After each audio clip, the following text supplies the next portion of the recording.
आज हम बहुत सारे नंबर के ग्रुप की बात करेंगे। एक ग्रुप की बात करेंगे, वो एक ऐसा ग्रुप होगा, एक ऐसा स्पेशल ग्रुप होगा जिसमें नंबर्स के बीच में एक पैटर्न बनेगा, एक डेफिनेट पैटर्न बनेगा। यानी कि आज मैं बात कर रहा हूँ एक हमारा बड़ा ही महत्वपूर्ण टॉपिक है जिसका नाम है अर्थमेटिक प्रोग्रेशन। हिंदी में इसे समानांतर श्रेणी कहते हैं। समानांतर का मतलब होता है समान अंतर वाले, श्रेणी मतलब संख्याओं के समूह। अर्थमेटिक मतलब बहुत सारे नंबर्स होंगे और उन नंबर्स का अगर प्रोग्रेशन हो जाए कंटिन्यूसली, अगर कोई फिक्स मैं कांस्टेंट नंबर को ऐड करते जाऊं, प्रीसीडिंग नंबर में अगर मैं किसी कांस्टेंट नंबर को ऐड करते जाऊं तो आगे आने वाले जो नंबर्स होंगे उन नंबर्स का जो ग्रुप होगा उसे हम अर्थमेटिक प्रोग्रेशन कहते हैं।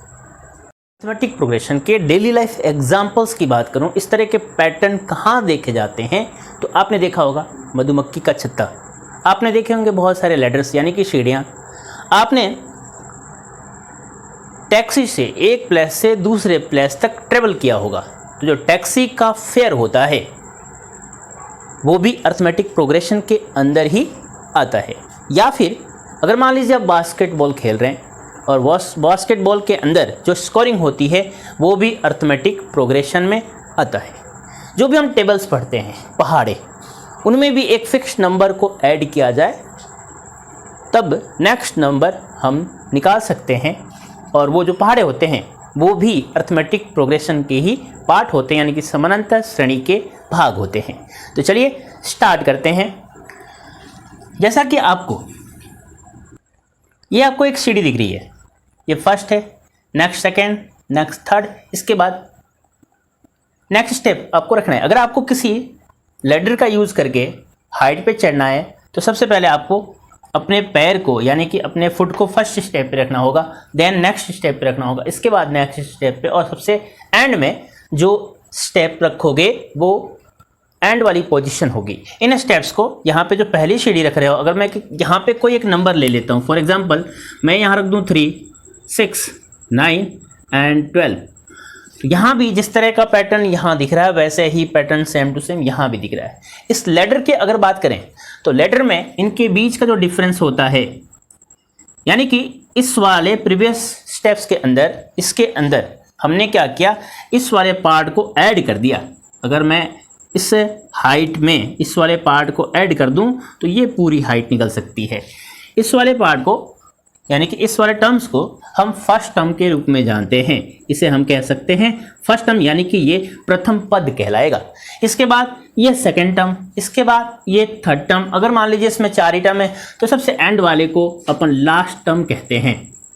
मैथमेटिक्स की अगर बात करें तो मैथमेटिक्स में हर टर्म को, हर नंबर्स को या कोई भी वेरिएबल हो उसे अलजेब्रिक से रिप्रेजेंट किया जाता है। तो यहाँ भी ये जो फर्स्ट टर्म है ये हर क्वेश्चन के लिए अलग अलग होगा, इसलिए हम इसे एक कांस्टेंट a या a1 से रिप्रेजेंट कर लेते हैं। नेक्स्ट टर्म को a2 कहा जाएगा, इसके बाद वाले टर्म को a3 कहा जाएगा, इसके बाद वाले टर्म को हम a4 कह सकते हैं, बट यहाँ पे लास्ट टर्म है देयरफॉर मैं इसे an लिख सकता हूँ। an में का मतलब nth टर्म।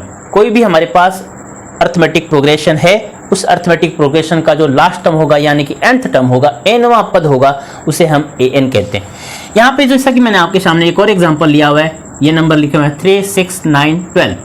जैसा कि आपको यहाँ दिख रहा था, इनके बीच का गैप, इनके बीच का गैप, इनके बीच का गैप ये सेम होता है। किसी स्पेशल लेटर की बात करें तो इनमें इनके बीच का जो गैप होता है ना वो हमेशा सेम रहता है। वैसे ही इन नंबर्स के बीच में गैप, इन नंबर्स के बीच में गैप, इन नंबर्स के बीच में गैप भी सेम रहेगा।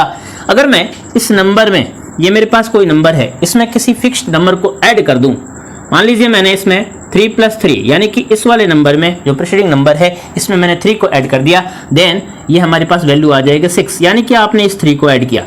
अगर मैं 6 में फिर से 3 को ऐड कर दूं तो ये 9 में फिर से 3 को ऐड कर दूं ये 12। तो आपने यहाँ पे देखा कि इनमें एक फिक्स्ड नंबर लगातार ऐड हो रहा है और इसी फिक्स्ड नंबर को हम कॉमन डिफरेंस के फॉर्म में जानेंगे। इसे हम कॉमन डिफरेंस कहते हैं। यानी कि अब अगर डेफिनेशन की बात की जाए तो यहाँ पे डेफिनेशन क्लियर हो गया कि अगर एक मेरे पास लिस्ट ऑफ नंबर दिया हुआ है, अगर मान लीजिए उसमें फर्स्ट टर्म है और किसी फिक्स नंबर को लगातार ऐड करते जाते हैं, ऐड करने से जो नेक्स्ट टर्म आते हैं वो तो टर्म्स कहलाते हैं, और इस तरह से जो लिस्ट ऑफ नंबर्स होंगे वो अर्थमेटिक प्रोग्रेशन कहलाएंगे।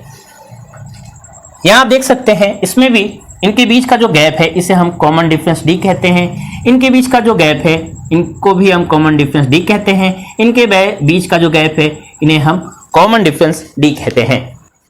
अब इससे ये चीज तो क्लियर हो गया कि अगर हमें फर्स्ट टर्म निकालना हो तो सिंपली आप फर्स्ट टर्म को ए लिख सकते हैं। सेकंड टर्म निकालना हो तो ए, देन इसमें कॉमन डिफरेंस डी को ऐड कर दिया। अगर आपको थर्ड टर्म निकालना हो तो यहां पे आप लिख सकते हैं ए प्लस 2d, नेक्स्ट टर्म ए प्लस 3d, यानी कि ये हो गया फर्स्ट टर्म, ये सेकंड टर्म, ये थर्ड टर्म और ये फोर्थ टर्म।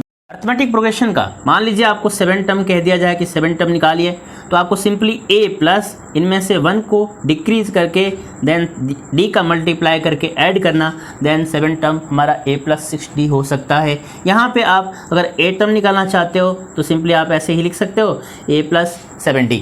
तो इस तरह से यहाँ पे डेफिनेशन भी समझ में आ गया, यहाँ पे कॉमन डिफरेंस क्या होता है ये भी समझ में आ गया, फर्स्ट टर्म क्या होते हैं, सेकेंड टर्म क्या होते हैं, लास्ट टर्म क्या होते हैं ये समझ में आ गया। अब हम कॉमन डिफरेंस को फाइंड करने का फॉर्मूला देखते हैं।